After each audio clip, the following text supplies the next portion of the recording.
Guys, आपण मागच्या व्हिडिओमध्ये साध्या अपूर्णांकाचं डेसिमल फ्रॅक्शन मध्ये कसं रूपांतर करायचं हे शिकलोय. आता आपण शिकणार आहोत दशांश अपूर्णांकाचं साध्या अपूर्णांकात कसं रूपांतर करायचं. तर आपण उदाहरण घेतले आहे. आता डावीकडून किती अंक सोडून दशांश चिन्ह 1 अंक म्हणल्यावर त्याच्या छेदात असणार 10. आता इथे डावीकडून किती अंक आहे? 1च, मग त्याच्या पण छेदात असणार 10. तर इथे डावीकडून किती अंक आहेत? 1 2 3 आहेत, मग ह्याच्या छेदात 1000 असणार.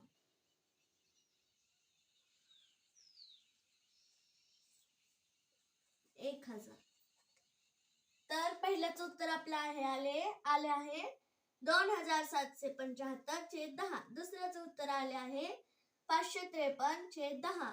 तिसऱ्याचं उत्तर आपलं आले आहे 13550/1000.